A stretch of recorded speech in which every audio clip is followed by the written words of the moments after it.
On a cold winter morning in Paris, 1117, a group of men burst through the door of a modest chamber near Notre Dame Cathedral. Their target lay sleeping. Peter Abelard, the most celebrated philosopher in all of Europe, whose lectures drew crowds from across Christendom. In moments, their brutal work was done. The great scholar's screams pierced the pre-dawn silence as his attackers fled, leaving behind a castrated man whose love affair would become the most famous scandal of the medieval age. The victim of this savage revenge was no ordinary academic. At 37, Abelard commanded intellectual respect that few could match, his dialectical brilliance making him wealthy from the fees students eagerly paid to study under him. But his downfall came not from theological disputes or philosophical errors, but from a passion that consumed him completely. His illicit affair with Eloise, a young woman whose beauty was matched only by her extraordinary learning. Their story began innocently enough. Eloise, perhaps 20 years old, lived with her uncle Fulbert, a canon of Notre Dame, in a house on the Ile de la Cité. Renowned throughout Paris for her knowledge of Latin, Greek, and Hebrew, she was precisely the type of brilliant student that Abelard sought to instruct. What neither anticipated was that their intellectual connection would ignite into something far more dangerous in medieval society: uncontrolled sexual desire that transcended social boundaries. If you use these videos to fall asleep, subscribe so you don't miss any new ones. Leave a comment with your thoughts on the video and any suggestions you have for future ones. With our books open before us, Abelard would later confess in his autobiography, more words of love than of our reading passed between us, and more kissing than teaching. My hands strayed oftener to her bosom than to the pages. Love drew our eyes to look on each other more than reading kept them on our texts. In short, our desires left no stage of love-making untried, and if love could devise something new, we welcomed it. This frank admission reveals not just personal passion, but the reality that medieval people experienced the full spectrum of sexual desire despite, or perhaps because of, the elaborate restrictions imposed upon them. Their affair became increasingly public as Abelard composed love songs that circulated through the streets of Paris, making Eloise's name famous throughout the city. When she became pregnant, they fled to Abelard's family home in Brittany, where she gave birth to a son they named Astrolabe, an unusual name reflecting their shared intellectual interests. Abelard proposed marriage, but Eloise argued against it with startling pragmatism, declaring that it would be dearer and more honorable to me, too, be called not as empress but your whore, than to damage his career prospects through marriage. The secret marriage they eventually contracted satisfied no one. Fulbert revealed it publicly to restore his family's honor, while Eloise publicly denied it to protect Abelard's reputation. The contradiction between public appearance and private reality, a theme that would define much of medieval sexual culture, reached its violent conclusion when Fulbert arranged Abelard's castration as punishment for the deception. This tale of passion and consequence illuminates the central tensions that shaped sexual experience throughout the medieval period. Here was a society caught between competing forces: Christian ideals that demanded sexual restraint, natural human desires that refused to be entirely suppressed, social hierarchies that made certain relationships dangerous, and practical needs that often overrode moral prescriptions. The story of Abelard and Eloise, preserved in their remarkable letters that continued even after they both entered religious life, offers us an intimate window into how medieval people navigated these treacherous waters. To understand medieval sexuality, one must first grasp the profound ambivalence with which the Christian Church approached the human body and its desires. By the time Abelard and Heloise began their affair in the early 12th century, centuries of theological development had created an elaborate framework for understanding sexuality that was both comprehensive and contradictory. The foundation of church sexual teaching rested on St. Augustine's interpretation of the fall, which positioned all sexual activity, even within marriage, as tainted by original sin. Augustine's influence permeated medieval thought, creating a hierarchy of sexual virtue that placed virginity at its apex, followed by widowhood, with marriage occupying the lowest acceptable rung. This hierarchy wasn't merely theoretical. It determined social status, spiritual standing, and practical opportunities throughout medieval society. Yet even as the Church proclaimed these ideals, it simultaneously acknowledged the dangerous reality of unchecked sexual desire. The concept of marital debt, derived from St. Paul's teachings, required married couples to provide sexual satisfaction to their spouses upon demand. This doctrine created a fascinating paradox. Sex was simultaneously sinful and obligatory, shameful and necessary, to be avoided and to be provided on request. Both husbands and wives possessed equal rights under this doctrine, though enforcement often favored male authority in practice. The Church's attempts to regulate sexual behavior produced one of medieval Europe's most remarkable literary genres, the penitential books. These detailed handbooks for confessing priests cataloged virtually every conceivable sexual transgression and prescribed specific punishments. The Penitential of Theodore, compiled in the 7th century, demonstrates the extraordinary specificity with which medieval churchmen approached sexual regulation. Consider the elaborate calendar of sexual prohibition that governed medieval marriage.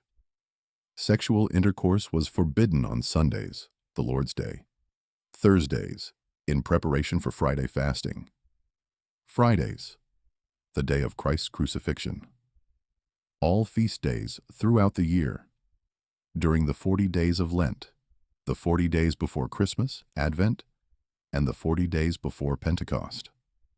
Additionally, sex was prohibited during a woman's menstruation, pregnancy, and the entire period of nursing, which could extend for 2 years or more. These restrictions theoretically left married couples with fewer than 100 days per year when sexual activity was permissible. Yet medieval people clearly ignored many of these prohibitions, as evidenced by the frequency with which confessional manuals addressed violations of these temporal restrictions. The penitentials themselves reveal the gap between official doctrine and lived experience. Why enumerate punishments for Sunday sex if no one was having it? The Church's obsession with sexual positions reflects another dimension of medieval sexual regulation that reveals both clerical anxiety and popular practice. The missionary position was deemed the only acceptable arrangement as it supposedly reflected the natural order of male dominance and was most conducive to conception. The Penitential of Theodore assigned specific penances for other positions, 10 days on bread and water for doggy-style intercourse, and increasingly severe punishments for positions that placed women on top or involved standing or sitting arrangements. Such detailed regulation suggests not only that medieval people were experimenting with various sexual positions despite clerical disapproval, but that confessors regularly encountered parishioners who needed guidance on these matters. The very existence of these prohibitions indicates their violation.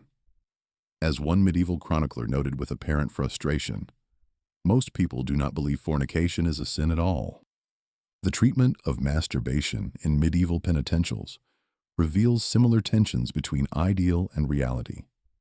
Male masturbation was punished with 20 days of fasting on bread and water, while the penalties for female masturbation were more elaborate, distinguishing between solitary activity, 1 year of penance, and the use of devices or implements in the shape of the male member, 5 years of penance. The specific nature of these prohibitions suggests that medieval confessors encountered these behaviors regularly enough to require detailed guidance. Perhaps most revealing are the penitential provisions for inadvertent violations of sexual purity. The Penitential of Cummian addressed the problem of sexual dreams with characteristic specificity. Those who willingly engage in sinful thoughts during sleep must rise and recite 9 psalms while kneeling, followed by a day of bread and water. For involuntary nocturnal emissions, the penances varied according to whether the dreamer experienced orgasm. 15 psalms for those who wish to sin in their sleep, or are unintentionally polluted, and 24 for those who sin without pollution. These regulations reveal a church struggling to maintain control over the most intimate aspects of human experience. The very attempt to regulate dreams and involuntary bodily functions suggests both the comprehensiveness of church sexual teaching and its ultimate impossibility. How could earthly authorities police the realm of sleep and involuntary desire? The contradiction became even more apparent in the Church's treatment of clerical sexuality. While demanding complete celibacy from priests, the Church simultaneously acknowledged the medical dangers of sexual abstinence. Medieval medical theory, based on the ancient system of 4 humors, recognized that complete sexual abstinence could lead to serious health problems, including headaches, anxiety, weight loss, and even death. The Church found itself in the impossible position of demanding behaviors that its own medical advisors warned could be fatal. This tension produced remarkable compromises. Some medieval physicians prescribed masturbation as a medical necessity for celibate clergy when other treatments failed. Church authorities occasionally permitted brief dispensations from celibate vows when a priest's health was endangered by sexual abstinence. These practical accommodations reveal a pragmatism that often contradicted official theological positions. The gap between church teaching and medieval practice became most evident in the treatment of prostitution. Despite condemning sexual commerce as sinful, church authorities from St. Augustine onwards recognized prostitution as a necessary evil that prevented worse sins. St. Thomas Aquinas famously argued that removing prostitutes from society would fill it with sodomy, making regulated prostitution preferable to uncontrolled male sexual behavior. This pragmatic approach led to the remarkable situation of the Bishop of Winchester, directly managing brothels in Southwark, London's red light district. These church-licensed prostitutes, known as Winchester geese, operated under ecclesiastical authority well into the 16th century. The church collected licensing fees and taxes from brothel operations, while simultaneously condemning the spiritual implications of sexual commerce. Such arrangements reveal the medieval church's capacity for practical compromise when theological ideals proved impossible to enforce.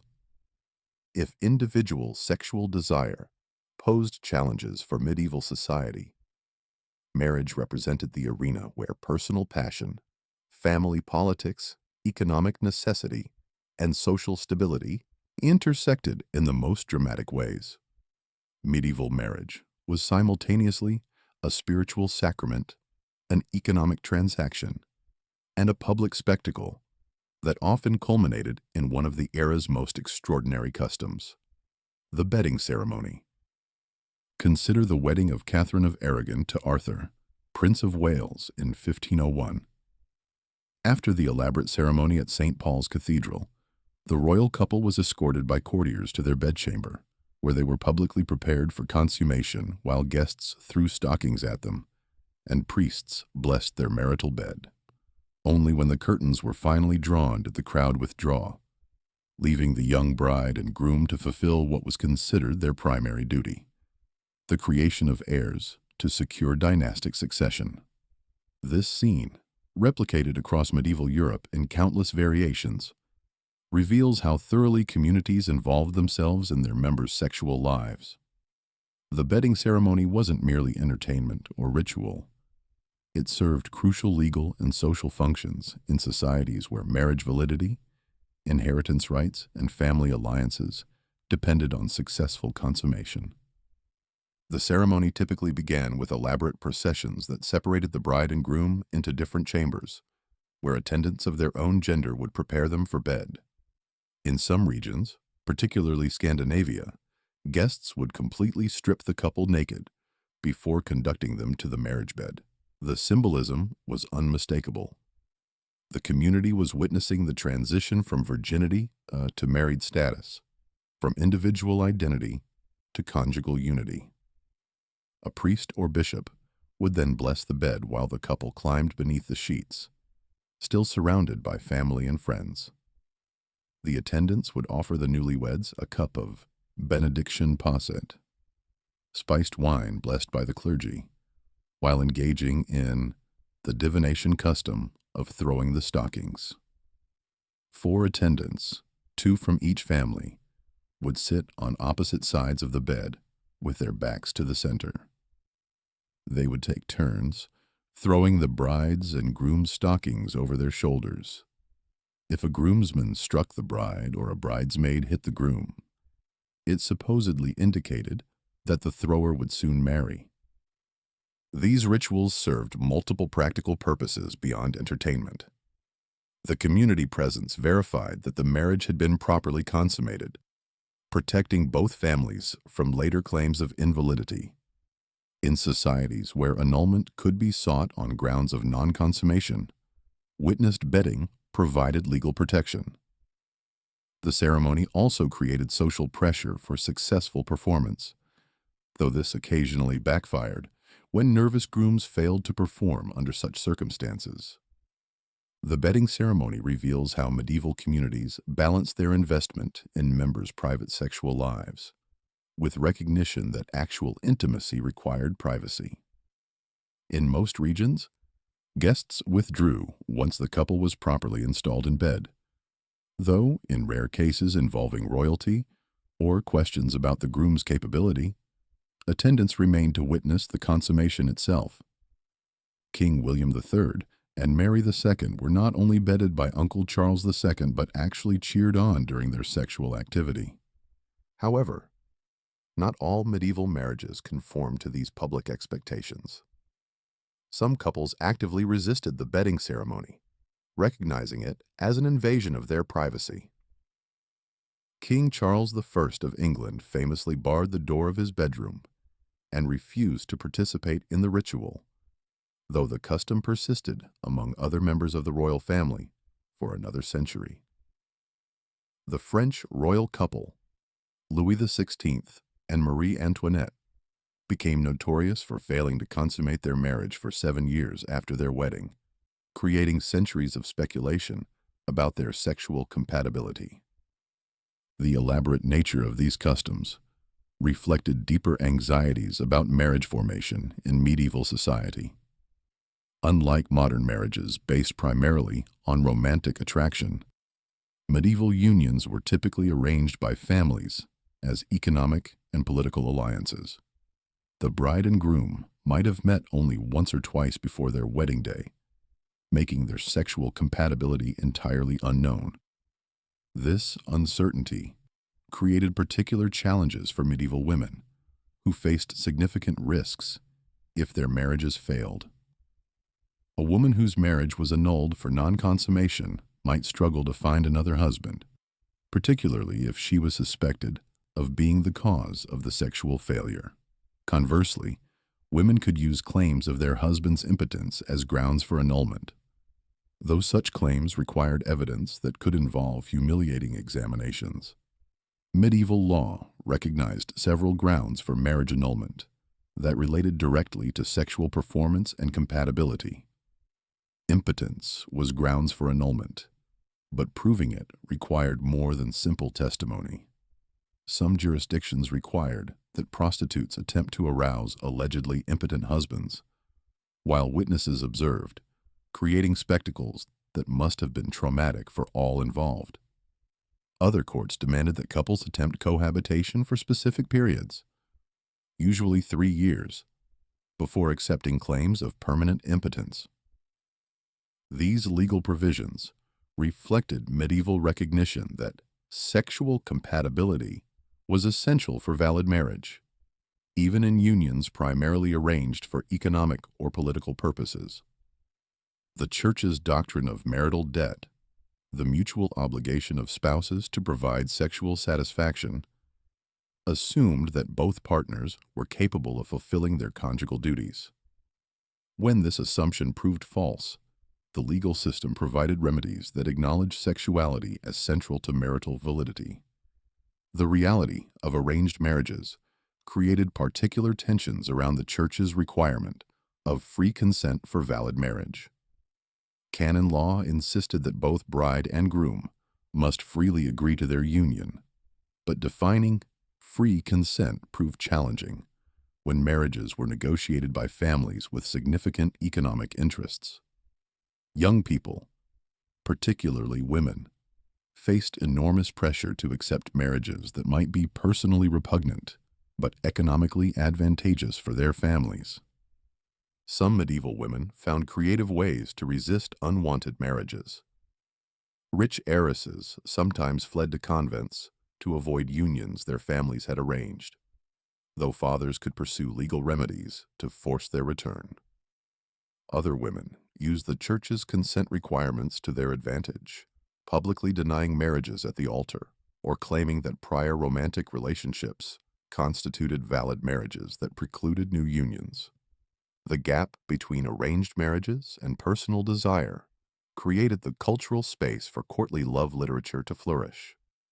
While nobles contracted marriages for political advantage, they simultaneously celebrated literary traditions that idealized passionate, romantic love between unmarried individuals. This literature provided an outlet for desires that had no place in the practical world of medieval marriage politics. No figure better embodies the contradictions of medieval sexuality than Marie of Champagne, daughter of Eleanor of Aquitaine, and patron of the Romantic literature that would define European ideas about love for centuries. At her court in the late 12th century, Marie presided over what chroniclers described as courts of love, gatherings where noble ladies supposedly rendered judgments on questions of romantic conduct that would have scandalized church authorities. These gatherings, whether historically real or literary invention, reflected the growing tension between the Church's sexual ideology and the lived experiences of medieval aristocrats.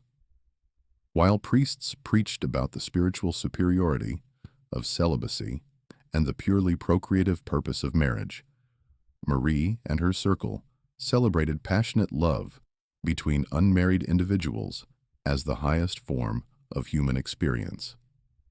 The tradition of courtly love that flourished under Marie's patronage created an elaborate code of romantic conduct that directly challenged church sexual teaching.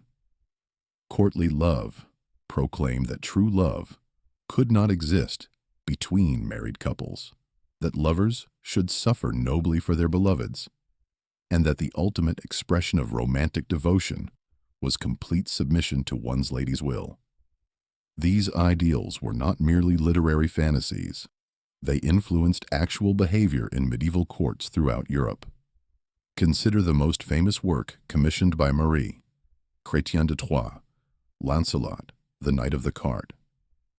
This romance tells the story of a knight so devoted to his queen that he momentarily hesitates before climbing into a cart associated with criminals, and thus shameful, in order to pursue her. That brief hesitation earns Guinevere's reproach, establishing that true love demands absolute and immediate sacrifice of pride, reputation, and even moral scruples. The story of Lancelot and Guinevere perfectly embodied the contradictions of courtly love. Their affair represented the highest romantic ideal, passionate, all-consuming, and spiritually elevating. Yet it was simultaneously adulterous, treasonous, and ultimately destructive. Lancelot's devotion to Guinevere made him the greatest knight in the world, capable of miraculous feats of strength and courage. But it also prevented him from achieving the Holy Grail, and led to the downfall of Arthur's kingdom. These literary works weren't simply entertainment.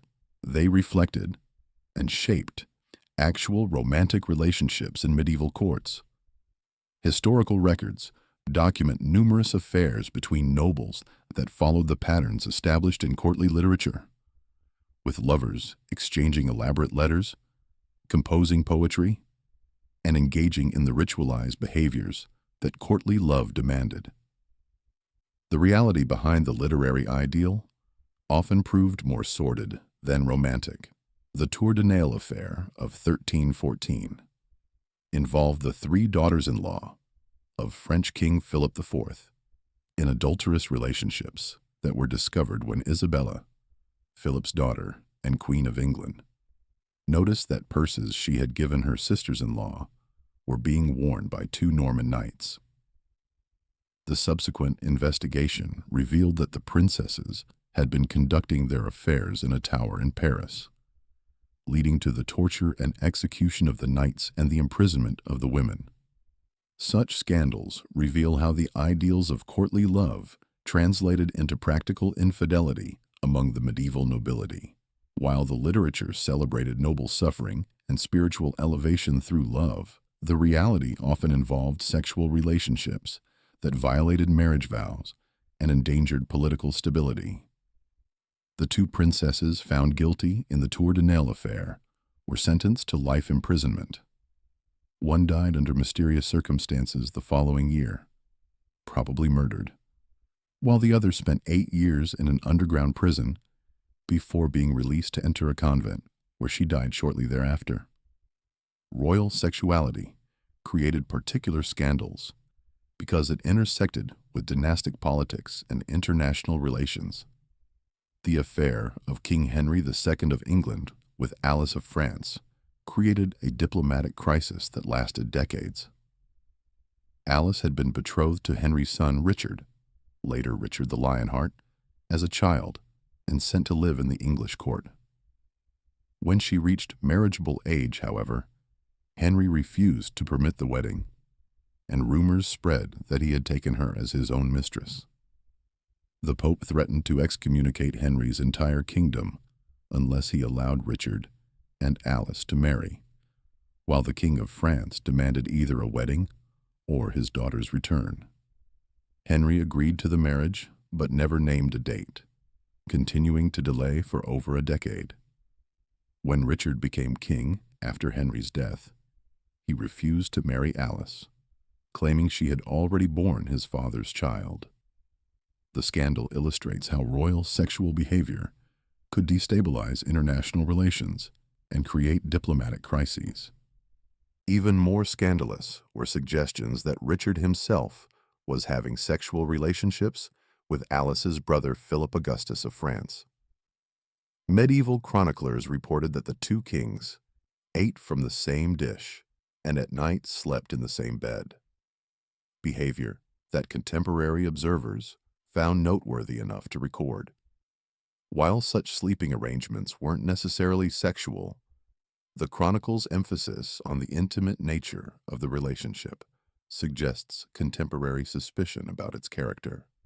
The most outrageous sexual scandal of the medieval period involved Pope John XII, who became pontiff at age 18 through family influence, and immediately transformed the papal palace into what contemporaries described as a brothel.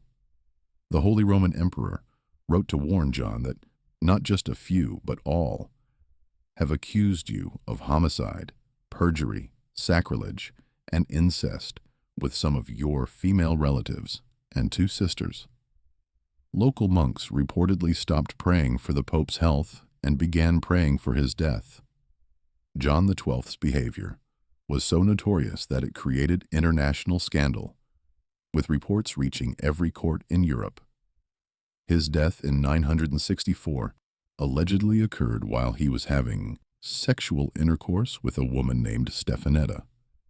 Some accounts claim he died from the exertion, while others suggest that Stefanetta's jealous husband threw the Pope out the window.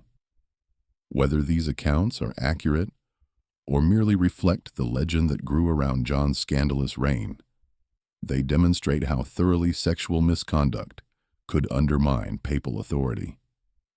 Such high-profile scandals reveal the tension between medieval ideals and realities at the highest levels of society. While the Church preached sexual restraint and spiritual purity, prominent churchmen engaged in behavior that violated every precept they claimed to uphold. While the literature celebrated noble love and chivalric virtue, actual nobles engaged in affairs that destroyed marriages, kingdoms, and lives. In the narrow alleys of Southwark, across the Thames from medieval London, a different drama of desire and commerce unfolded daily. Here, in the shadow of Winchester Palace, operated one of medieval Europe's most remarkable institutions, a collection of licensed brothels managed directly by the Bishop of Winchester himself. The women who worked in these establishments, known throughout London as Winchester geese, embodied the medieval church's most pragmatic compromise with human sexuality. The Southwark stews, as the brothels were commonly called, represented the church's acknowledgement that completely suppressing commercial sex was impossible and perhaps undesirable. Following St. Thomas Aquinas' argument that prostitution served as a necessary outlet, preventing worse sins like adultery and sodomy, church authorities chose regulation over prohibition. The Bishop of Winchester's direct involvement in managing these establishments reveals how thoroughly practical considerations could override theological ideals. This ecclesiastical involvement was anything but hidden. The bishop collected licensing fees and taxes from brothel operations, established detailed regulations governing the trade, and even provided legal protections for the women who worked in the stews. Prostitutes working under Winchester's jurisdiction could appeal directly to church courts for protection against violent clients or abusive brothel keepers. This created the surreal spectacle of prostitutes seeking justice in religious courtrooms, listing their grievances while bishops adjusted their robes and pretended they didn't know the petitioners by name. The regulations governing Southwark's brothels reveal the complex social dynamics surrounding medieval prostitution. Working hours were strictly controlled, with brothels required to close during major religious festivals and holy days. Prostitutes were required to wear distinctive clothing, typically striped hoods, to distinguish them from respectable women. Though successful prostitutes sometimes faced prosecution, not for sexual commerce, but for violating sumptuary laws by wearing clothing above their supposed social station. The organization of medieval prostitution was predominantly a female enterprise. Most brothel keepers were women, often former prostitutes themselves who had accumulated enough capital to establish their own businesses. Male involvement typically occurred when husbands assisted their wives' operations, though these men usually received lighter sentences if arrested, claiming the business was their wife's affair. This female dominance of commercial sex created unusual opportunities for women to operate independent businesses in a male-dominated economy. The typical medieval brothel was smaller and more intimate than popular imagination suggests. Court records from Amsterdam show that most establishments housed only 1 or 2 prostitutes at a time, with additional women brought in when demand exceeded capacity. The madams made money through multiple streams. Prostitutes typically shared half their earnings in exchange for room and board, while clients were charged for drinks, food, and bed rental, all priced well above market value. Medieval prostitutes came from diverse backgrounds, challenging popular stereotypes about who entered the trade. Court records from late medieval Amsterdam reveal that most prostitutes were urban women aged 18 to 25, with many possessing marketable skills like sewing, lace making, or silk twining. Only 1 in 5 was born in Amsterdam itself. The majority migrated from other Dutch cities or from Germany and Scandinavia. Contrary to the cliché of innocent country girls corrupted by urban temptation, most prostitutes were city-born women who turned to sexual commerce during economic difficulties. Some women used prostitution as supplementary income during hard times, rather than as a full-time occupation. Others were forced into the trade by family members seeking to generate funds, revealing the harsh economic realities that could push women toward sexual commerce. These varied paths into prostitution challenge simplistic narratives about medieval sex work and highlight the complex economic pressures facing medieval women. The treatment of prostitution varied dramatically across medieval Europe, reflecting local economic conditions, religious influences, and political structures. Some cities made prostitution entirely illegal. Others established elaborate regulatory systems, and still others created municipal brothels operated as public utilities. These different approaches demonstrate the absence of any universal medieval attitude toward commercial sex. In cities with municipal brothels, the establishments often generated significant revenue for local governments through licensing fees, taxes, and fines. These publicly operated brothels were typically built near city walls, close to water sources, and sometimes even within respectable neighborhoods. The proximity of brothels to churches, markets, and residential areas suggests that medieval communities were more accepting of regulated prostitution than later historical periods.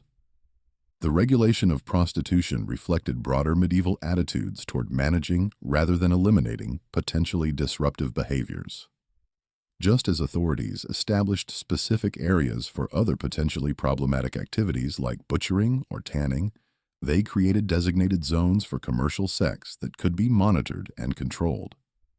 This approach acknowledged prostitution as an inevitable aspect of urban life that required management rather than elimination. Medieval bathhouses served as another venue where commercial sex intersected with legitimate business. Public bathhouses were extremely popular throughout medieval Europe, offering not only bathing facilities, but also medical services, food, entertainment, and opportunities for social interaction. However, they also provided venues where sexual commerce could occur alongside legitimate activities. The connection between bathing and sexuality was deeply embedded in medieval culture. Numerous slang terms for sexual activity derived from bathhouse culture.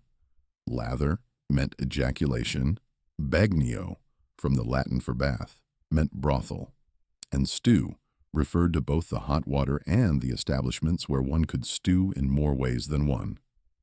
King Henry II officially recognized Southwark as a red light district, partly because it contained London's highest concentration of bathhouses. Bathhouses operated under different social rules than other public spaces.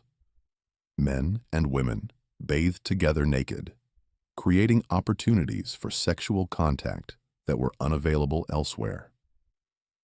Church authorities condemned mixed bathing, prescribing 3 days of fasting on bread and water for anyone who washed thyself in the bath with thy wife and other women, and seen them nude, and they thee.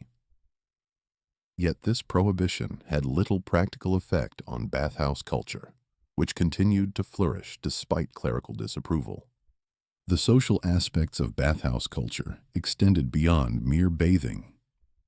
By the 15th century, communal feasting in bathhouses had become extremely popular, with patrons sharing elaborate meals while soaking in the hot water. These social gatherings created convivial atmospheres where sexual encounters could develop naturally from shared meals and relaxed interactions. Different European regions developed distinct bathhouse cultures that reflected local attitudes toward sexuality and social interaction. In some areas, Bathhouses were primarily places of hygiene and medical treatment, with sexual activity discouraged or prohibited. In others, they functioned as semi-official venues for sexual commerce, with female attendants providing services that extended beyond washing and massage. The decline of bathhouse culture in the late medieval period reflected changing attitudes toward public sexuality and growing concerns about disease transmission. The outbreak of syphilis in the late 15th century convinced many people to avoid the sexual promiscuity associated with bathhouse culture. Religious reformers also successfully campaigned against mixed bathing, arguing that it promoted moral corruption. Dr. Constantine the African, writing in the 11th century, possessed knowledge that would have made him the most sought-after advisor in medieval Europe. He knew how to kindle sexual desire. In his comprehensive study de coitu, Constantine revealed the secret connections between food, bodily humors, and sexual performance that governed medieval understanding of erotic life. According to his theories, sexual potency was not a matter of luck or divine favor, but a precise science that could be manipulated through careful attention to diet and medical treatment.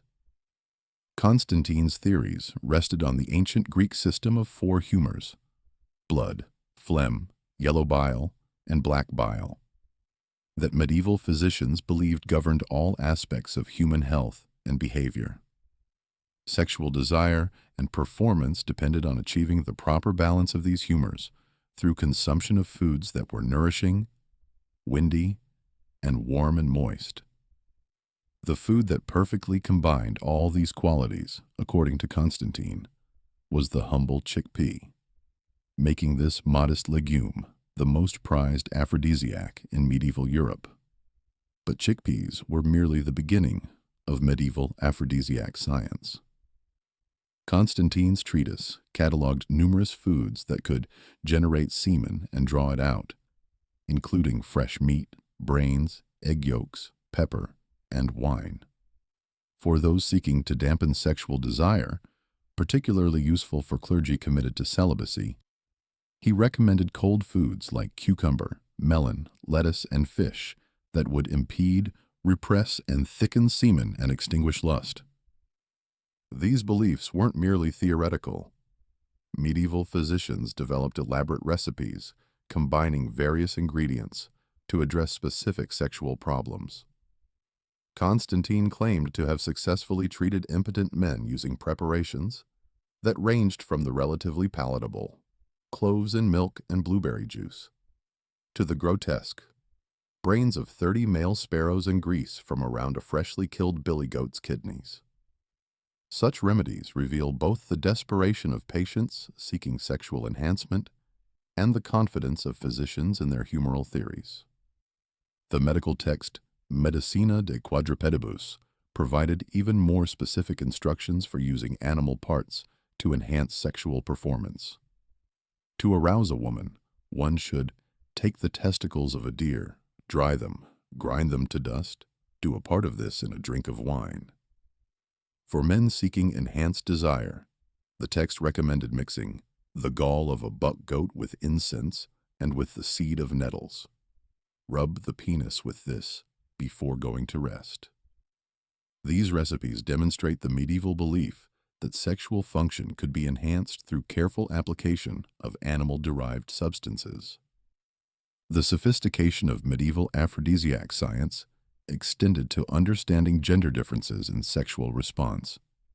Medieval physicians believed that men and women required different approaches to sexual enhancement, partly due to their supposedly different physiological natures.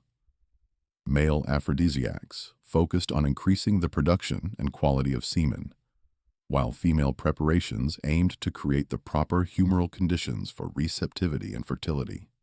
Medieval medical theory also recognized that sexual activity was necessary for health, creating tension with church teachings that promoted celibacy. According to humoral theory, regular sexual intercourse was required to expel excess bodily fluids and maintain proper balance. Complete celibacy could lead to dangerous accumulations of these substances, causing headaches, anxiety, weight loss, and potentially death.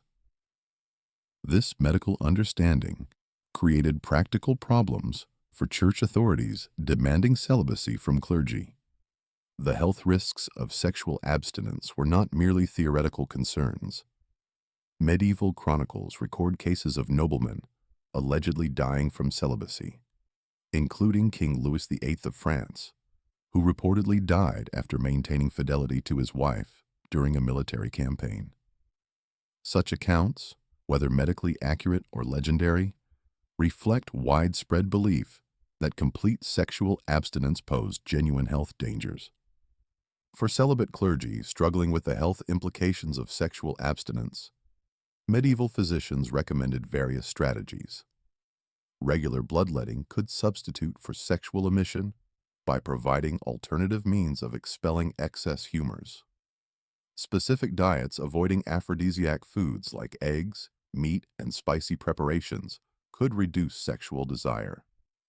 In extreme cases, physicians even prescribed masturbation as medical necessity when other treatments failed. The tension between medical necessity and religious ideals created remarkable compromises within medieval institutions. Some monasteries employed physicians who secretly treated monks suffering from the health effects of celibacy. Church authorities occasionally granted brief dispensations from celibate vows when priests' health was endangered by sexual abstinence. These practical accommodations reveal how thoroughly medical theory influenced religious practice despite official theological positions. Medieval understanding of female sexuality was more complex than popular stereotypes suggest. Medical texts acknowledge that women produced their own seed, necessary for conception, and that female orgasm was important for reproduction. This recognition led physicians to conclude that women required sexual satisfaction for both health and successful procreation. Such theories challenged church teachings that portrayed female sexual desire as particularly dangerous and disruptive. Treatments for women's sexual health issues often reflected these medical understandings. Physicians prescribed genital massage performed by midwives for suffocation of the womb, probably describing various gynecological conditions. These treatments demonstrate medieval medicine's willingness to address female sexual health while maintaining appropriate gender boundaries in treatment provision. The belief that scent and taste could enhance sexual attraction led to elaborate preparations for romantic encounters. According to medieval medical theory, the natural odors of a woman's body were considered powerfully seductive to men. This belief encouraged intimate practices involving the consumption of foods that would enhance these supposedly attractive qualities. Aphrodisiac beliefs extended beyond individual consumption to shared romantic meals that could enhance sexual desire in both partners. Medieval lovers understood that certain combinations of foods, wine, and spices could create optimal conditions for sexual encounter. These beliefs encouraged elaborate courtship rituals involving carefully chosen meals that served both social and supposedly physiological functions. The persistence of aphrodisiac beliefs throughout the medieval period reflects both the sophistication of medieval medical theory and the desperation of people seeking to enhance their sexual experiences. Whether these preparations actually worked mattered less than the confidence they provided and the ritual attention they focused on sexual preparation and performance. In the year 1395, London authorities made an arrest that would reveal one of the most remarkable stories of sexual fluidity in medieval Europe. John Reichener, dressed as a woman and calling himself Eleanor, was caught having sex with another man in Soper's Lane. But when brought before the court, John's testimony revealed a double life of extraordinary complexity, working as a prostitute for both male and female clients, sometimes presenting as a man, sometimes as a woman, and apparently satisfying customers regardless of their preferences or his presentation. John's story, preserved in court records, challenges every assumption about medieval sexuality and gender roles. He testified that he had been trained in women's clothing and work by a female prostitute named Anna, who taught him both embroidery and sexual techniques. Under Anna's tutelage, John learned to present convincingly as a woman, while also maintaining his ability to function sexually as a man with female clients. This remarkable testimony reveals medieval London as a place where sexual and gender boundaries were far more fluid than official records usually suggest. The court record provides remarkable details about John's client base, revealing a cross-section of medieval London society that sought his services. His customers included both men and women, clerics and laypeople, married and single individuals. The casual nature of the testimony suggests that John's double life was relatively well known in certain circles, pointing to underground sexual cultures that operated alongside official moral strictures. Yet John's story, while extraordinary in its documentation, was probably not unique. Medieval court records occasionally reveal other cases of gender fluidity and sexual complexity that challenge conventional historical narratives. These cases suggest that medieval people were capable of far more sexual creativity and flexibility than the Church's rigid moral categories would suggest. Women's sexual experiences in medieval society were shaped by constraints that modern people find difficult to imagine, yet also by opportunities for agency that are often overlooked. The legal concept of marital debt, which required both spouses to provide sexual relations upon demand, theoretically placed husbands and wives on equal footing. In practice, women could use this doctrine to demand satisfaction from their husbands and seek annulment when it was not provided. Consider the remarkable case documented in medieval court records. She confessed the article and abjured the sin on penalty of 6 whippings. She has 3 whippings for her confession. The woman said that the man betrothed her and promised to marry her as his wife. The man denied this on oath, and immediately after promised on oath that if he should henceforth know her carnally, he would thereafter have her and hold her as his wife. This testimony reveals a woman successfully using the legal system to transform a sexual relationship into a marriage contract, demonstrating female agency within restrictive social structures. Medieval women possessed certain rights within marriage that provided some protection against abuse and abandonment. A wife could demand sexual relations from her husband, seek annulment for impotence, and appeal to ecclesiastical courts for protection from extreme physical violence. While these rights were often difficult to enforce and heavily dependent on male authorities for implementation, they provided some legal recourse for women in desperate situations. The transmission of reproductive knowledge represented another form of female agency that operated largely outside official male-dominated institutions. Networks of midwives and experienced women shared information about contraception, abortion, and sexual health that allowed women some control over their reproductive lives.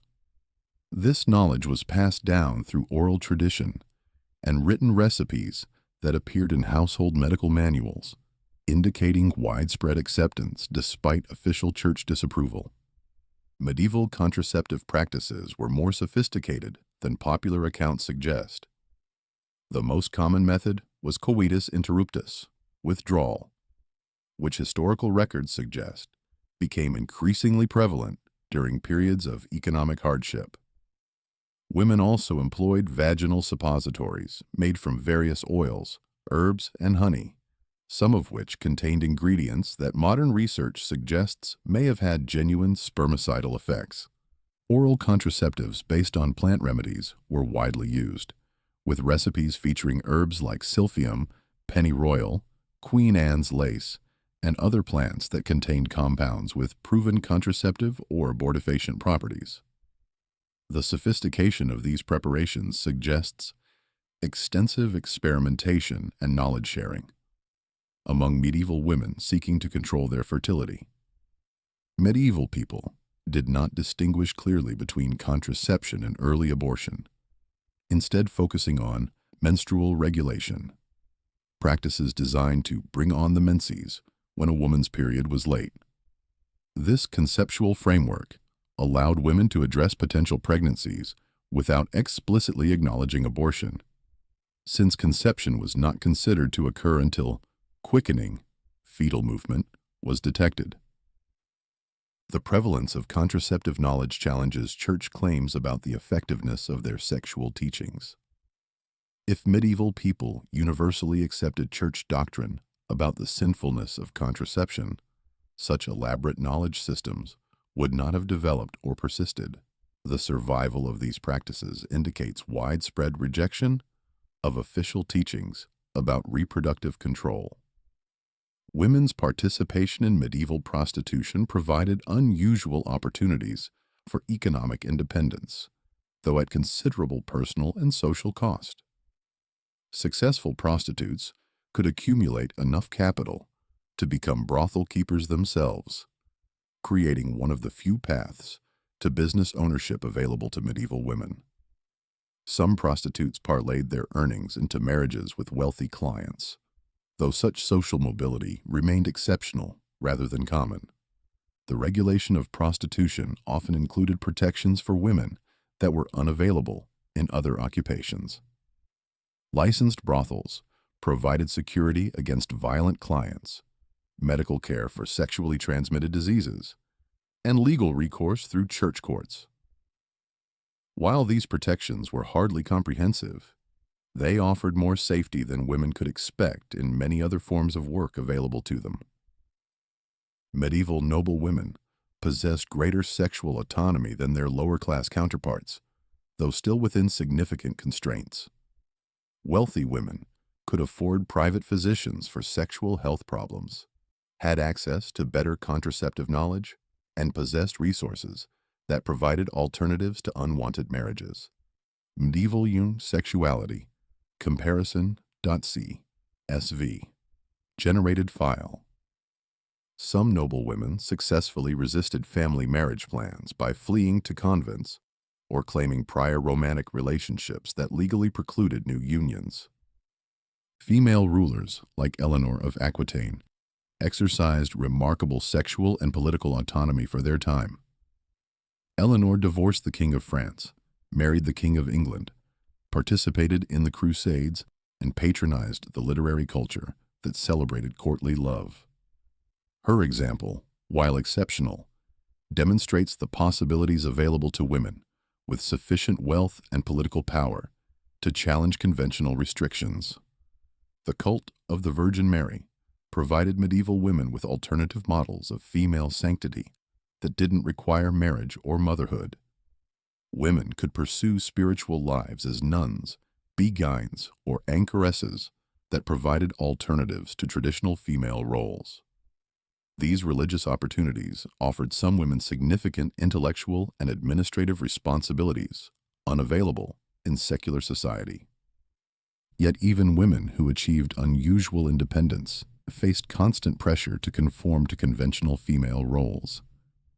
Powerful women, like Eleanor of Aquitaine, were frequently criticized for behavior that would have been praised in men. Female rulers faced questions about their legitimacy that male rulers never encountered, and their sexual conduct was scrutinized far more intensively than that of their male counterparts. In June 1517, Dr. Edmund Horde, commissary of Bishop William Atwater of Lincoln, approached the gates of Littlemore Priory in Oxfordshire with considerable trepidation. Reports had reached the bishop about disturbing conduct at the small Benedictine nunnery, but nothing could have prepared him for what he discovered inside. The investigation he conducted would uncover one of medieval England's most spectacular religious scandals. A community of nuns who had abandoned virtually every aspect of their religious vows in favor of sexual adventures that shocked even jaded church authorities. The prioress, Catherine Wells, set the tone for her community's behavior. She had borne an illegitimate daughter by Richard Hughes, a priest from Kent, who continued to visit the nunnery, to drink and romp occasionally with Catherine. To support her extravagant lifestyle and provide a dowry for her daughter, Catherine had pawned all the nunnery's ornaments and religious objects, selling candlesticks, basins, schettes, pelouse, federe beds, and anything else of value. But Catherine's conduct paled beside that of her sisters. The nuns romped and played with boys in the cloister, openly entertaining male visitors in areas supposed to be reserved for religious contemplation. When Catherine attempted to discipline these behaviors, her sisters rebelled with remarkable creativity and determination. When she locked one nun in the stocks as punishment, 3 others broke down the door, freed their sister, set fire to the stocks, and smashed their way out through a window. The investigation revealed that some nuns remained out for 2 to 3 weeks at a time to have fun with the men in the neighborhood. These extended absences suggest that the sisters had developed ongoing relationships with local men that they prioritized over their religious duties. The casual nature of these arrangements indicates that the local community either accepted or actively participated in the nuns' sexual adventures. The Littlemore scandal was not an isolated incident, but part of a broader pattern of sexual misconduct in medieval religious institutions. The gap between religious ideals and human behavior proved particularly stark in communities where people had been placed against their will or without genuine religious vocation. Many medieval nunneries served as dumping grounds for inconvenient women, those whose reputations had been damaged, whose families couldn't afford marriage dowries, or whose sexuality had proved too problematic for conventional society. The treatment of clerical sexuality reveals the medieval church's struggle with its own impossible ideals. While demanding complete celibacy from all religious personnel, church authorities simultaneously recognized that many clergy had entered religious life for reasons other than spiritual calling. The sons of noble families were often placed in religious institutions to prevent the division of family lands among multiple heirs, while daughters were deposited in nunneries when their families lacked resources for appropriate marriages. These practical motivations for religious life created communities filled with people who had little genuine interest in celibacy or spiritual contemplation. The result, as Littlemore demonstrates, could be spectacular departures from religious ideals when oversight was lax and community leadership was corrupt. The Church's response to such scandals reveals its pragmatic approach to managing institutional reputation while accommodating human frailty. Rather than severely punishing the Littlemore nuns, Cardinal Wolsey simply shut down the nunnery, dispersing the sisters to other institutions where they might cause less scandal. This solution acknowledged that the misconduct was probably incurable while limiting its public visibility. Similar patterns of religious sexual scandal appeared throughout medieval Europe.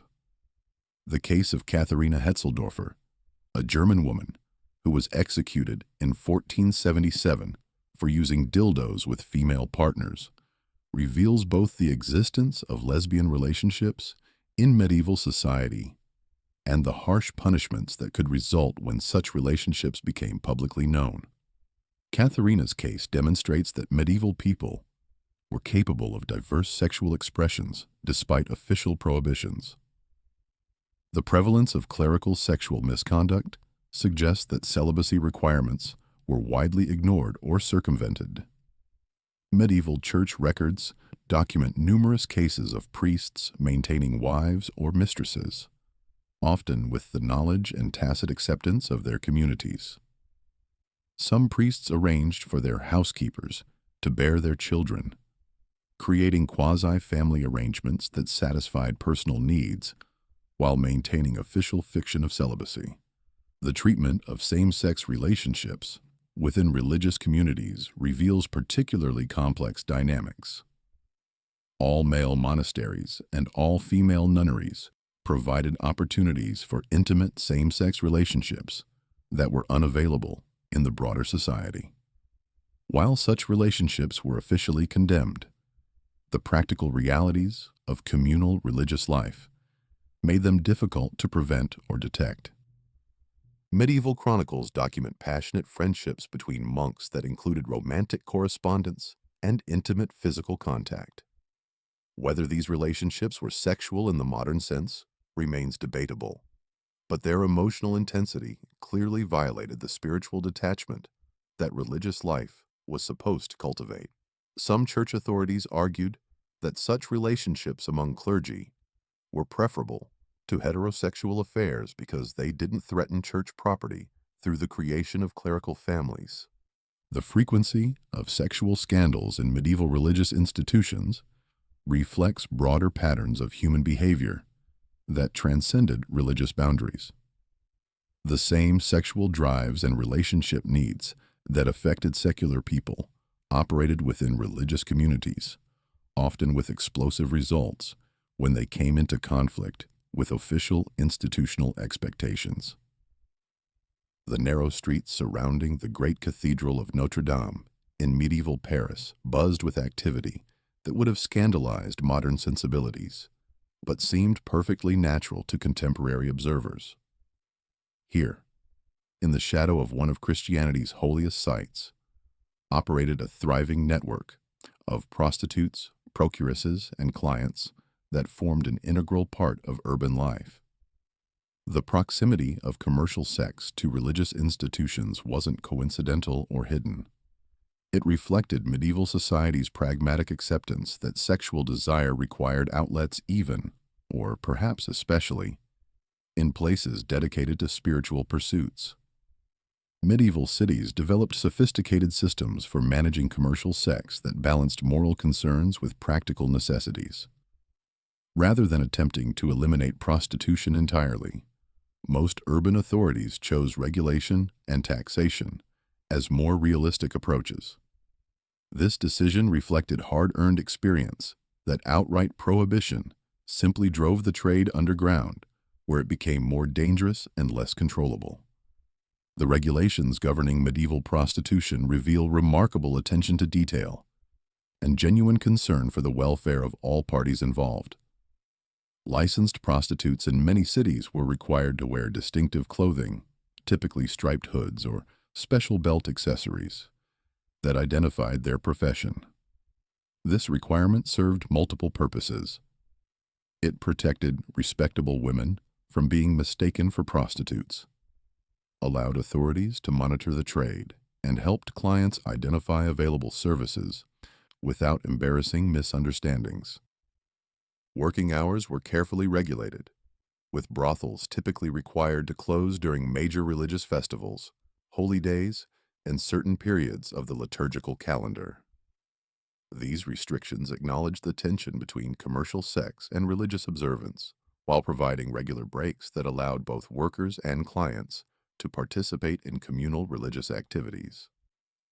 The economics of medieval prostitution were more complex than simple monetary exchange. Successful prostitutes often received payment in kind: meals, clothing, jewelry, and household goods that could represent significant value in societies where cash was scarce. Some clients provided ongoing support that resembled patron-client relationships more than simple commercial transactions. Medieval brothels functioned as social centers that provided services beyond sexual contact. Clients could expect food, drink, entertainment, bathing facilities, and social interaction that made brothels attractive gathering places for unmarried men. This broader social function helps explain why medieval authorities often tolerated and regulated prostitution rather than attempting its elimination. The organization of medieval prostitution as a predominantly female enterprise created unusual business opportunities for women in male-dominated economies. Successful madams could accumulate considerable wealth and social influence, though always within the constraints of their profession's marginal status. Some former prostitutes parlayed their earnings and connections into respectable marriages or legitimate businesses, though such social mobility remained exceptional. The relationship between church authorities and commercial sex workers reveals medieval pragmatism at its most sophisticated.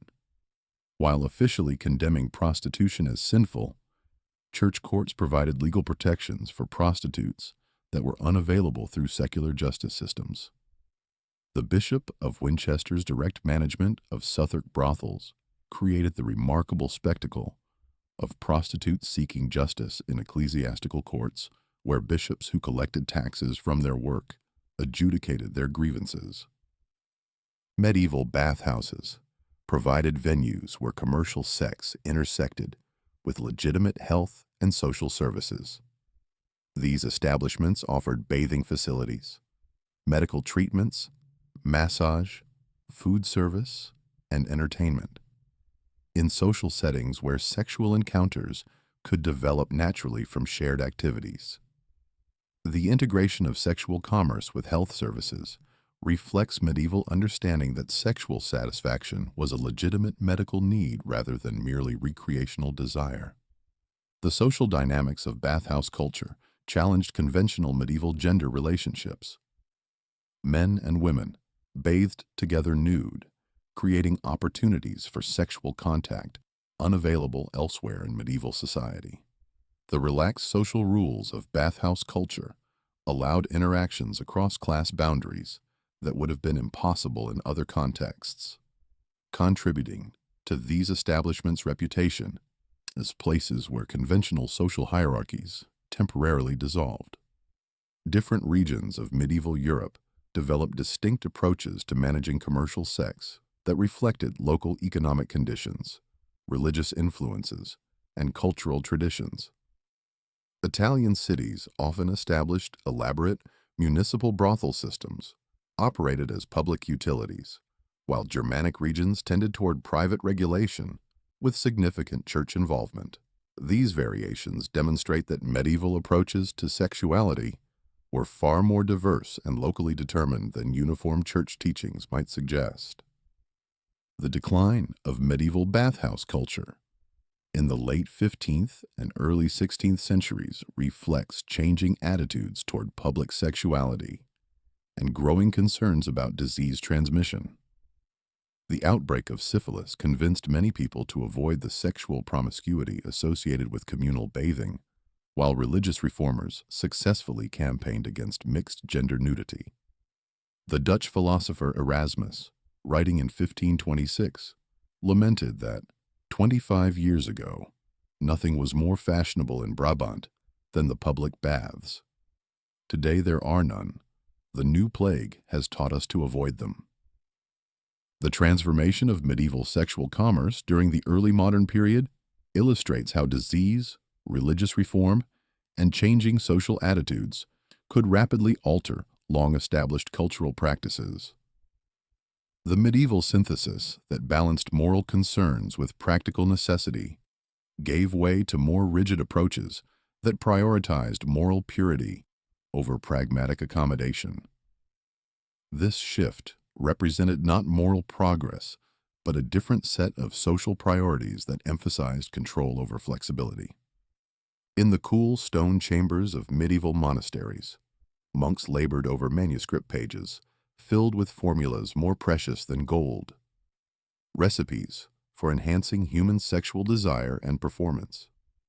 These texts, carefully copied and preserved alongside religious treatises and agricultural manuals, reveal a sophisticated understanding of the connections between diet, bodily health, and sexual function that governed intimate relationships throughout medieval society. Brother Constantine's teachings about chickpeas as the ultimate aphrodisiac represented only the beginning of medieval Europe's elaborate science of sexual enhancement. Monastery kitchens and noble households experimented with complex preparations designed to kindle passion, enhance performance, and ensure fertility. These weren't merely folk remedies or superstitious practices. They were based on sophisticated medical theories that connected food consumption with bodily humors and sexual function. The belief that specific foods could enhance sexual desire led to elaborate courtship rituals centered around carefully chosen meals. Medieval lovers understood that sharing foods with aphrodisiac properties could create optimal conditions for romantic encounters, making dinner invitations far more significant than mere social gestures. The selection of ingredients, preparation methods, and timing of consumption were all considered crucial elements in successful seduction. Consider the elaborate preparations described in medieval medical texts for enhancing female sexual response. To arouse a woman for sexual intercourse, physicians recommended taking the testicles of a deer, dry them, grind them to dust, do a part of this in a drink of wine. For men seeking enhanced desire, the recommended preparation involved mixing the gall of a boar and rub the penis with this and the testicles. Then he will have great lust. These specific instructions reveal both the confidence medieval physicians had in their methods and the desperation of patients seeking sexual enhancement. The sophisticated understanding of gender differences in sexual response led to different aphrodisiac strategies for men and women. Medieval physicians recognized that male and female sexuality operated according to different principles, requiring distinct approaches to enhancement. Male preparations focused on increasing semen production and maintaining erection, while female remedies aimed to create receptivity and enhance fertility. The medical theories underlying medieval aphrodisiac science connected sexual function to overall bodily health in ways that made sexual satisfaction a legitimate medical concern. According to humoral theory, sexual abstinence could lead to dangerous accumulations of bodily fluids that caused serious health problems, including headaches, anxiety, and potentially death.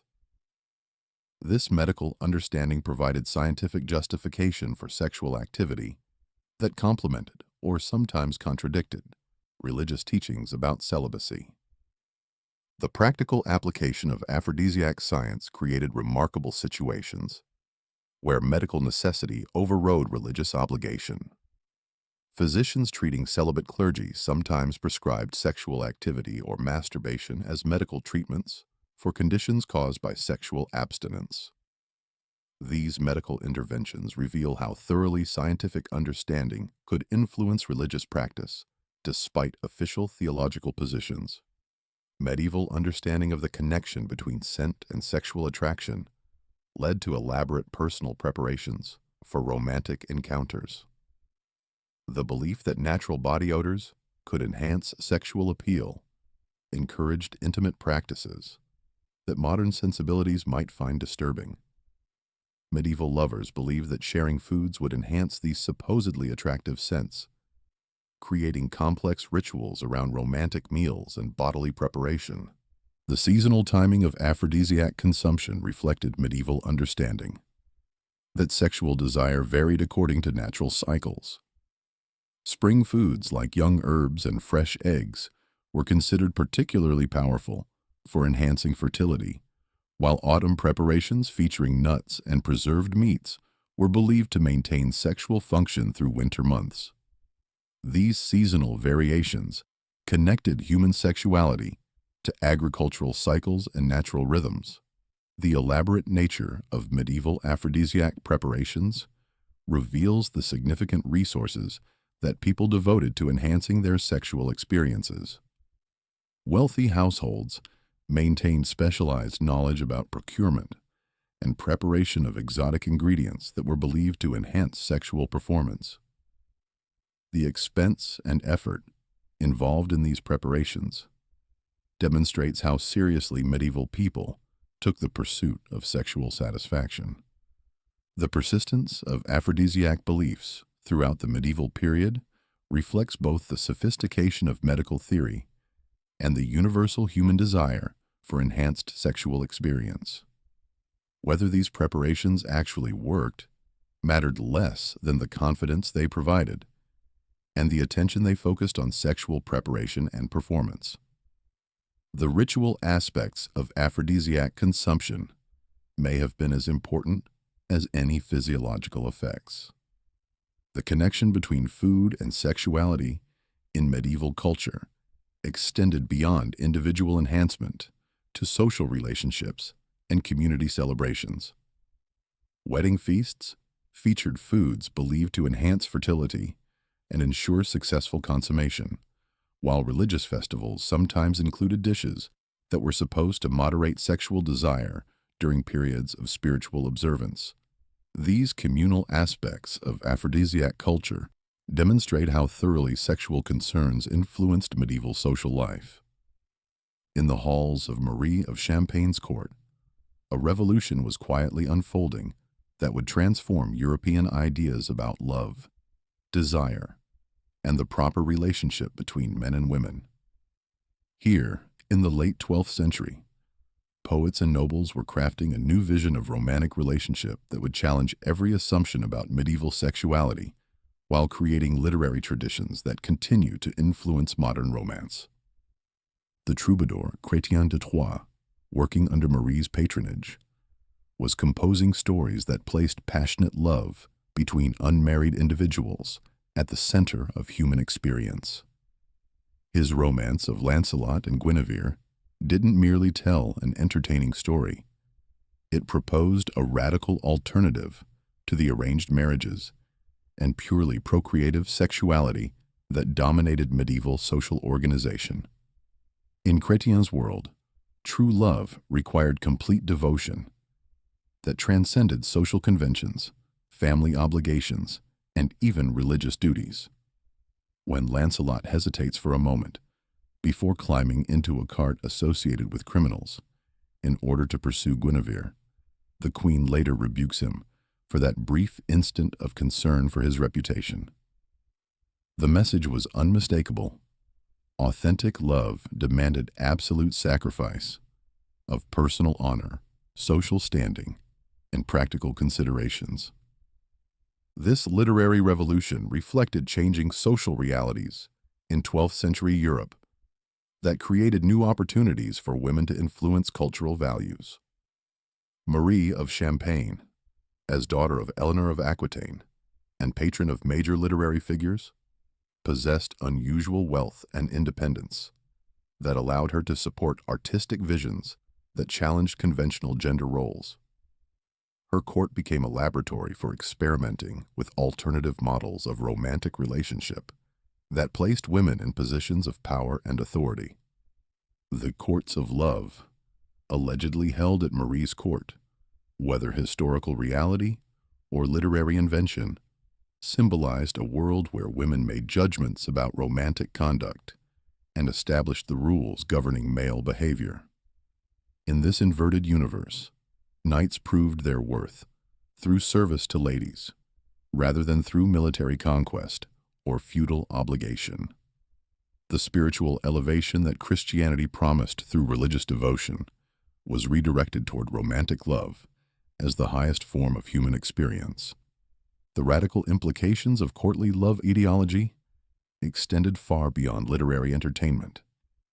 If passionate love between unmarried individuals represented the highest human achievement, then arranged marriages for political or economic advantage were spiritually inferior compromises.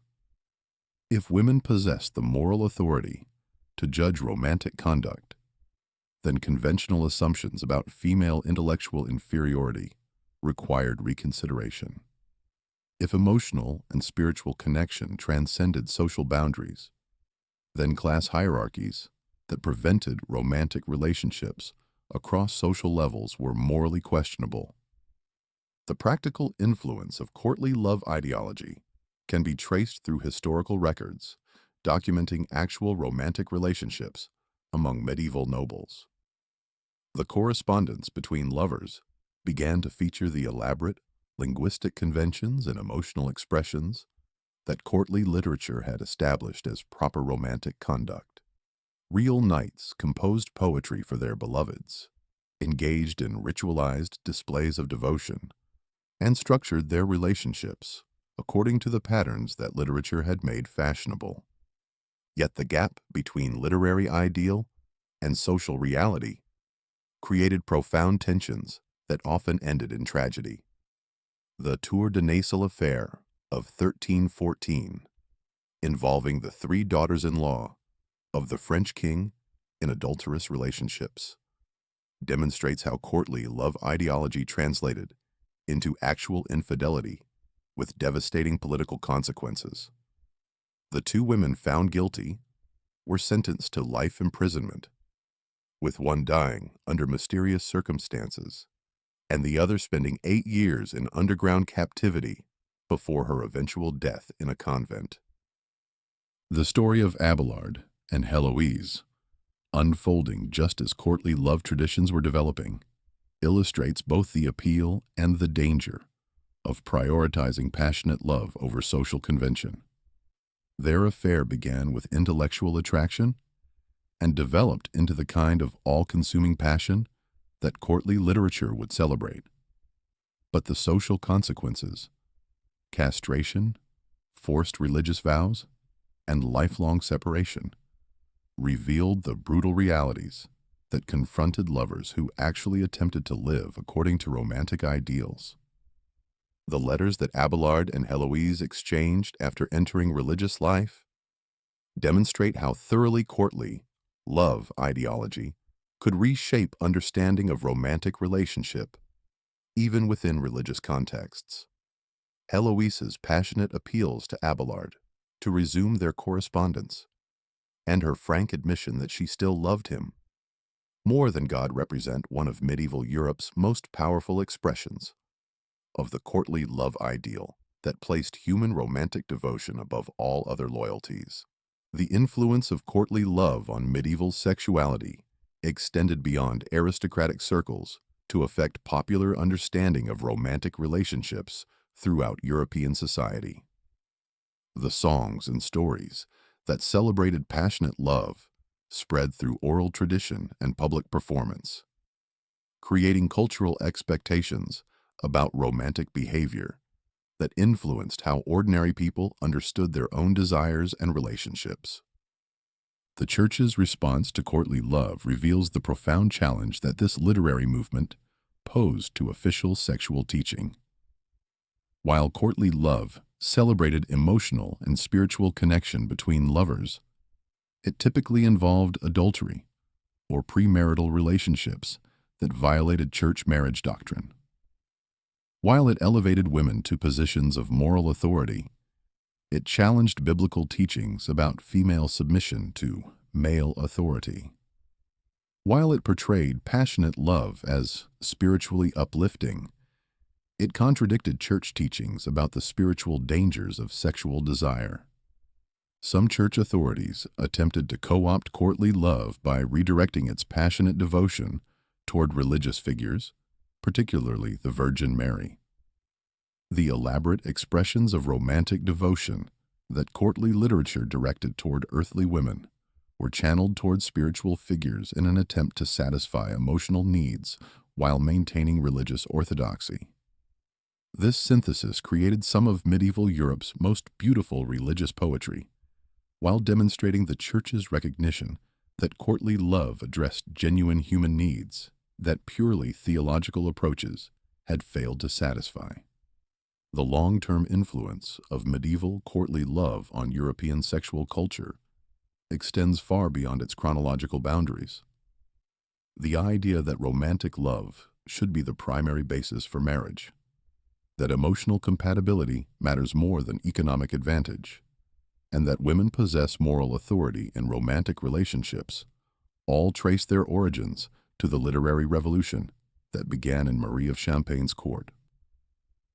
On a September evening in 1164, Eloise, abbess of the Paraclete, drew her final breath in the convent that Abelard had established for her community decades earlier.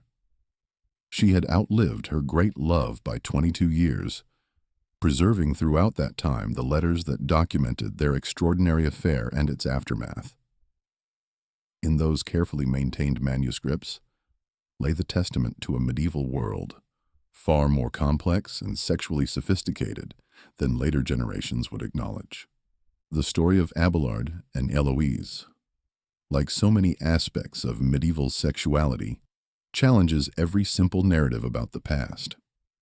Here were people living 800 years ago who experienced passion, desire, intellectual connection, sexual fulfillment, reproductive choice, and romantic love, with an intensity and sophistication that rivals any modern relationship.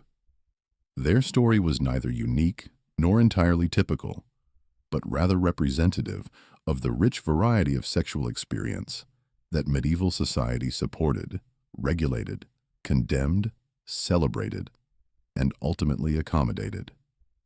Medieval sexuality emerges from historical evidence as a dynamic negotiation between competing forces that created space for remarkable diversity within seemingly rigid constraints.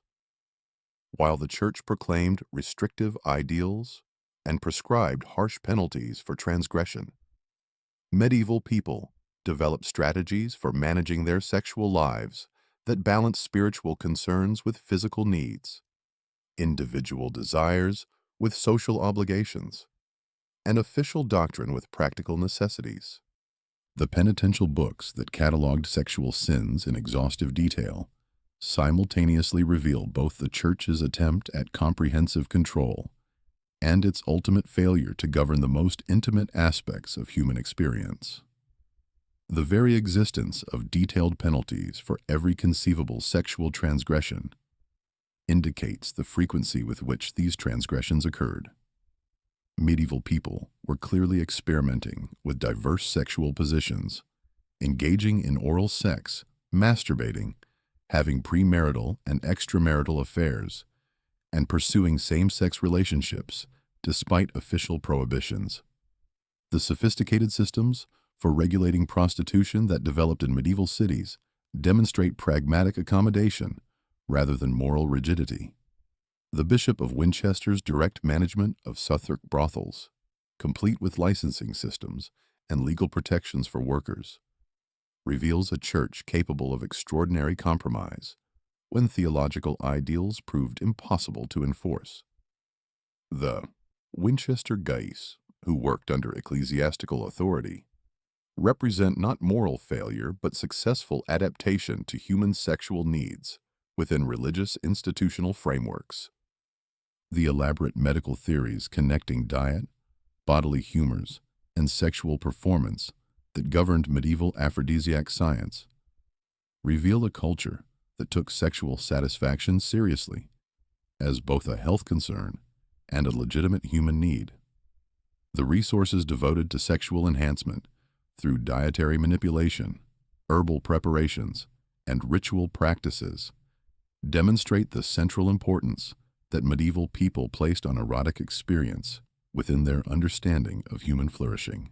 The courtly love literature that flourished under the patronage of figures like Marie of Champagne created alternative models of romantic relationship that challenged conventional arrangements while providing outlets for desires that had no place in the practical world of medieval marriage politics. The gap between arranged marriages for economic advantage and literary celebrations of passionate love reflects the tension between individual fulfillment and social necessity that medieval people navigated with remarkable creativity. The bedding ceremonies that publicly celebrated marital consummation demonstrate community investment in members' sexual lives while revealing sophisticated understanding of the connection between successful sexuality and social stability. These elaborate rituals balanced privacy needs with public interests in ways that modern societies, despite their sexual liberality, have never matched. The networks of women who transmitted contraceptive knowledge despite official church disapproval reveal both female agency and widespread rejection of official reproductive doctrine. The sophistication of medieval contraceptive practices, from herbal preparations with genuine pharmacological effects to carefully timed withdrawal methods, demonstrates that medieval people possessed both the knowledge and the determination to control their fertility when they chose to do so. The bathhouse culture that integrated sexual commerce with health services, social interaction, and community recreation created spaces where conventional social hierarchies temporarily dissolved and diverse sexual expression could flourish. The decline of this culture under pressure from disease, concerns, and religious reform represents not moral progress, but the loss of valuable social institutions that had successfully balanced diverse needs and interests.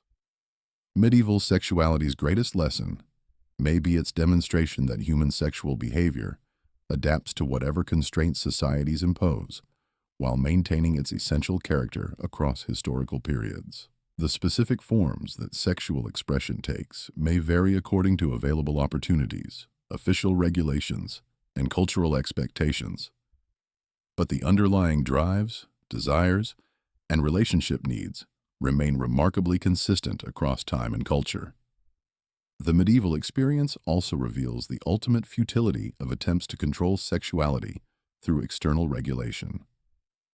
The Church's elaborate system of sexual prohibitions, detailed penitential penalties, and comprehensive moral teaching failed to prevent medieval people from engaging in the full spectrum of sexual behavior that humans have always pursued.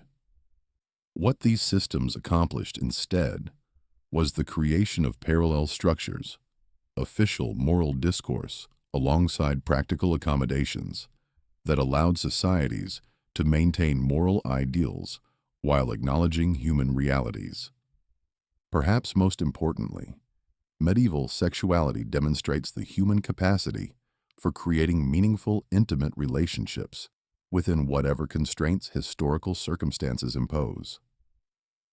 Whether navigating the dangerous waters of illicit passion like Abelard and Heloise, managing the complex dynamics of arranged marriage like countless medieval couples, participating in the ritualized romance of courtly love culture, or simply seeking sexual satisfaction within the practical limitations of medieval life, people consistently found ways to connect with one another, experience pleasure, and create relationships that provided emotional fulfillment and spiritual meaning.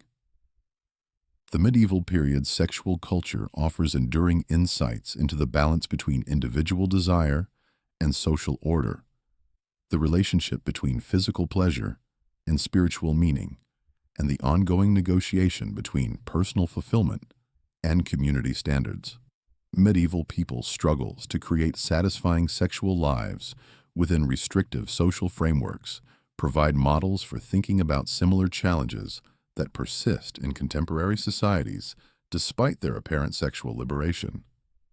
The remarkable preservation of texts, like the letters of Abelard and Heloise, the detailed records of Southwark's licensed brothels, the elaborate descriptions of aphrodisiac preparations, and the passionate poetry of courtly love, demonstrates medieval recognition that sexuality deserved serious attention as a central component of human experience.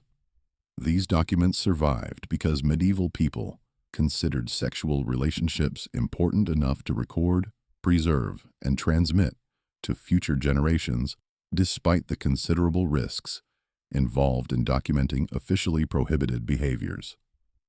Modern people, despite their chronological distance from medieval society, can recognize in these historical records the eternal human challenges of balancing desire with duty, passion with practical necessity, individual fulfillment with social obligation, and physical pleasure with spiritual meaning. The specific solutions that medieval people developed may not be applicable to contemporary circumstances, but their demonstration that such balance is possible provides enduring inspiration for anyone struggling to create meaningful sexual relationships within the constraints of their own historical moment. The medieval experience ultimately reveals sexuality not as a private individual matter, but as a fundamental aspect of social organization that requires community attention, institutional accommodation, and cultural recognition. The elaborate systems that medieval societies developed for managing sexuality, from church regulation to commercial provision, from literary celebration to medical treatment, demonstrate sophisticated understanding that sexual satisfaction affects individual health, social stability, and cultural creativity in ways that purely private approaches cannot adequately address. Medieval sexuality's most profound legacy may be its demonstration that human societies can successfully balance moral idealism with practical accommodation, official doctrine with individual need, and social stability with personal fulfillment when they possess the wisdom to recognize that sexuality is too important to human flourishing to be left entirely to either unregulated individual choice or inflexible institutional control. The medieval synthesis, for all its contradictions and complications, created space for remarkable sexual diversity, meaningful intimate relationships, and cultural creativity that modern societies, despite their greater theoretical freedom, have struggled to match. In the end, the medieval experience suggests that the eternal human task is not the elimination of tension between desire and social order, but the creative management of that tension in ways that honor both individual needs and community values. Medieval people, despite the constraints of their historical moment, achieved a complex balance that allowed for passion and piety, desire and devotion, individual fulfillment, and social stability.